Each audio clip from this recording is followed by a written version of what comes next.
Bayangkan orang sebanyak itu, yang seluas itu, ya, dalam keadaan mereka belum tentu, belum mengerti, ya, nasibnya, ya, dalam keadaan gelisah, insya Allah. Kemudian matahari didekatkan di atas kepala-kepala manusia hingga peluh keringat bercucuran membasahi seluruh tubuh mereka. Matahari didekatkan dengan jarak 1 mil. 1 mil. 1, berapa 1 mil, Bu? 1, berapa kilo? Pak, berapa? 1, berapa kilo, Pak? 1,7 kilo atau 1,3 kilo, ada begitu. Nah, hari ini matahari itu dengan bumi jaraknya 150 juta kilometer. Ya, ngitungnya biasa saya tidak tahu ya, kok bisa para ilmuwan itu mengatakan 150 juta kilometer. Ini aja panasnya, kalau pas panas kayak gitu. Nah, besok itu kok bisa didekatkan? Hanya jaraknya sedekat itu kok iso? Yo iso toh yo, Allah yang mendekatkan kok. Yo sangat mudah bagi Allah itu. Kita mikirnya kalau pakai akal kita ya tidak ketemu. Tapi kalau kita dengan keimanan kita kepada Allah, bahwa Allah itu maha kuasa atas segala sesuatu, yo gampang banget bagi Allah Ta'ala itu. Lalu membenturkan antar seluruh, ya, benda-benda di alam semesta itu Allah gampang kok. Apalagi hanya mendekatkan, ya. Mudah bagi Allah Ta'ala. Nah, sudah dibayangkan Bu, panasnya kayak apa? Maka saat itu peluh mereka, keringat mereka itu bercucuran, ada yang hanya sebatas mata kaki, sebatas lutut, ada yang sampai perut, ada yang sampai leher, bahkan ada yang tenggelam sampai, ya, ke mulutnya. Antum ngerti kan kalau sekarang ini belajar berenang, ya, ibu-ibu belajar berenang itu airnya itu kira-kira sak mulut gitu ya, sampai mesti wis hab-hab. Engko koncone do ngupiak-ngupiak banyu niku to Bu, ya. Wah sampean hab ngono lho, wong nggih belajar. Lah nek sing sudah biasa berenang ya penak saja gitu. Nah, bagaimana keadaan orang-orang waktu itu dengan amal mereka masing-masing, ya? Mereka itu, ya tadi, tenggelam dengan keringatnya.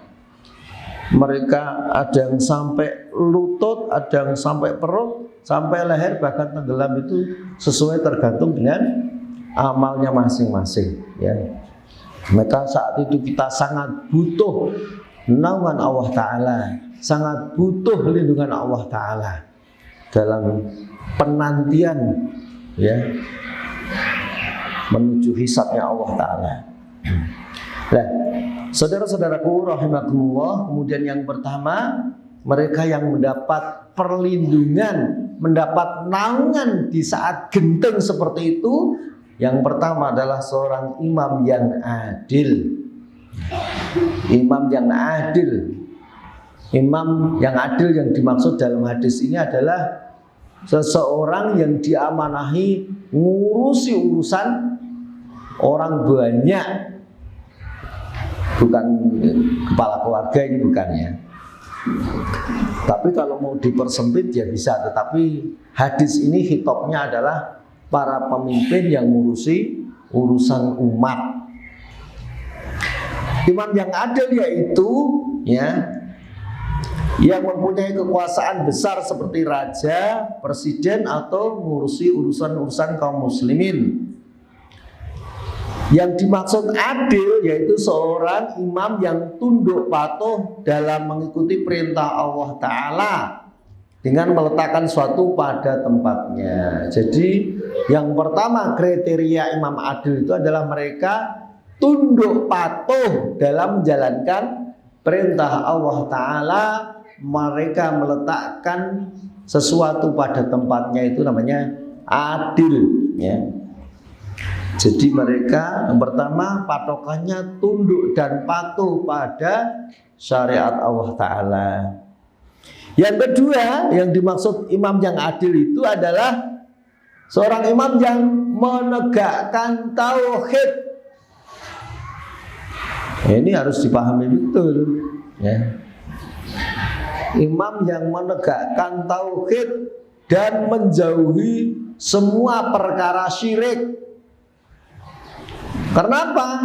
Ya, Allah Ta'ala berfirman, inna syirka la dzulmun adzim. Sesungguhnya kesyirikan adalah kezaliman yang paling besar. Maka seorang yang berbuat syirik, mereka zalim, mereka tidak adil, ya. Semakin banyak kesyirikannya, berarti semakin tidak adil, semakin zalim, ya. Kan kesyirikan itu zalim wis pol gitu loh. Pol-polane zalim ya syirik itu. Ya karena dia menyekutukan Allah Ta'ala. Ya, sekarang bisa dipahami itu berarti imam yang adil seperti apa, ya. Kemudian, ya, yang kedua adalah apa tadi yang kedua? Pemuda yang tumbuh dalam keadaan beribadah kepada Allah Ta'ala. Ini pentingnya kita, bapak-bapak, ibu-ibu, mendidik generasi kita agar mereka tumbuh dalam keimanan, tumbuh di hatinya kecintaan ibadah, sehingga masa muda mereka itu, ya, masa-masa yang sangat indah, ya, diisi dengan penuh ketaatan dan ibadah kepada Allah Ta'ala. Pemuda-pemuda seperti inilah yang nanti akan mendapatkan naungan Allah Ta'ala di padang mahsyar, ya. Padahal secara umum pemuda itu biasanya labil, mudah tergoda, ya. Mereka kebanyakan menghabiskan waktu-waktunya untuk maksiat kepada Allah. Sehingga pemuda yang seperti ini, yang tumbuh dengan ibadah kepada Allah Ta'ala itu pemuda istimewa yang nanti dia mendapatkan naungan Allah Ta'ala di saat tidak ada naungan yang lain. Kemudian yang ketiga, seseorang yang hatinya tergantung pada masjid.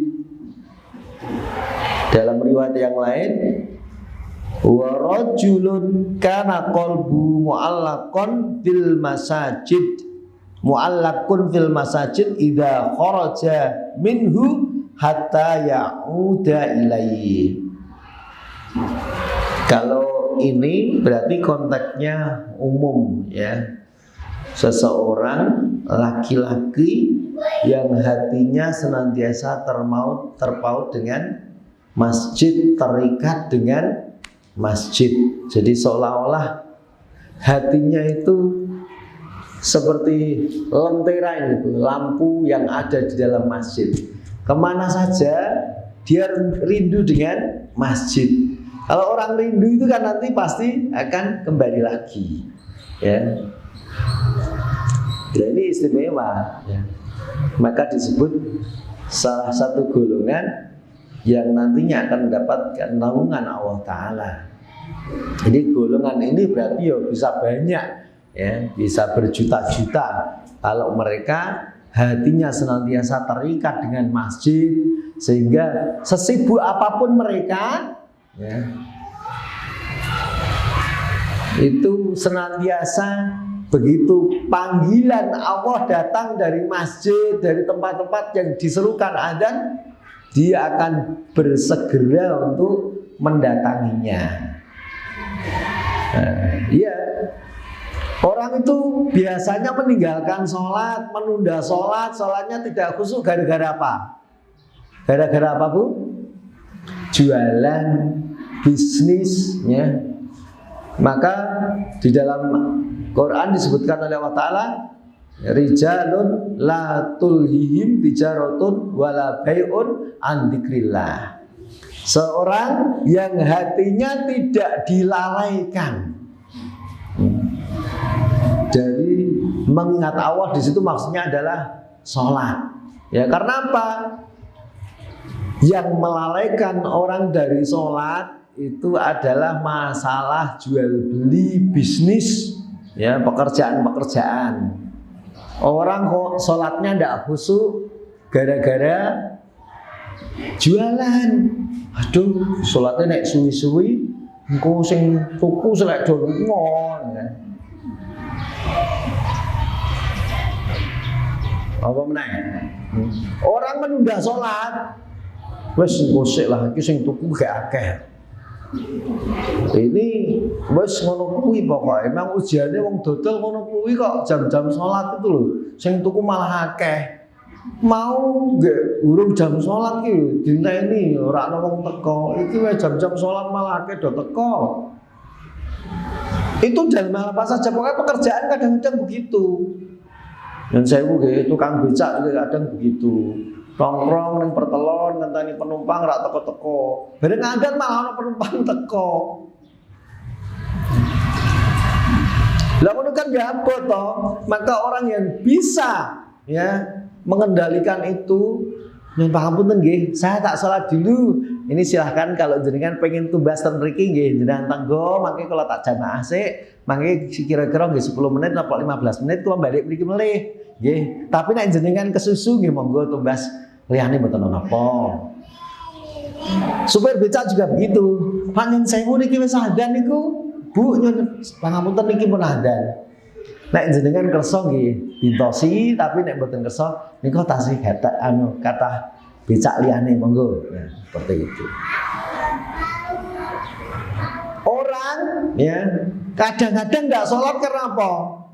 Sama, khawatir rezekinya hilang.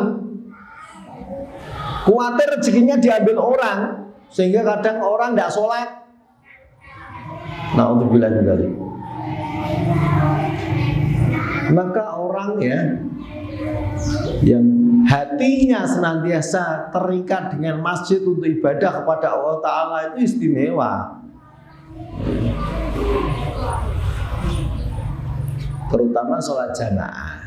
Nah ini konteksnya tentu ini khusus laki-laki ya, kalau ibu-ibu ini kan punya laki-laki di rumah kan, atau di pekerjaan di kantor, maka dikondisikan, dinasihati suaminya untuk senantiasa agar hatinya itu terikat dengan masjid. Maknanya ketika ada panggilan adzan, ya hatinya seneng, alhamdulillah, gembira gitu loh, datang ke masjid untuk sholat jamaah. Dan tugas ibu-ibu ya, sebagai partner, sebagai pendamping itu ya begitu mengingatkan, Pak, pun ada, monggo tidak ke masjid, monggo sama sholat jamaah. Yang punya anak-anak laki-laki, ya, nyun sewu, anak-anak kita yang pulang dari pondok itu toh, saya sedih nak dulu, iya, bukan cuma anak saya saja loh, tapi anak-anak seusia anak saya itu saya anggap anak saya. Secara ideologis itu kan anak-anak saya itu, karena mereka nanti menjadi penerus perjuangan kita. Maka saya anggap anak saya semua. Itu udah balik pondok atau tak deloi, saya yang lingkup memburi pas salam deloi, saya wis jek masbuk jek neruske rakaat. Berarti kan tekon ning masjid telat.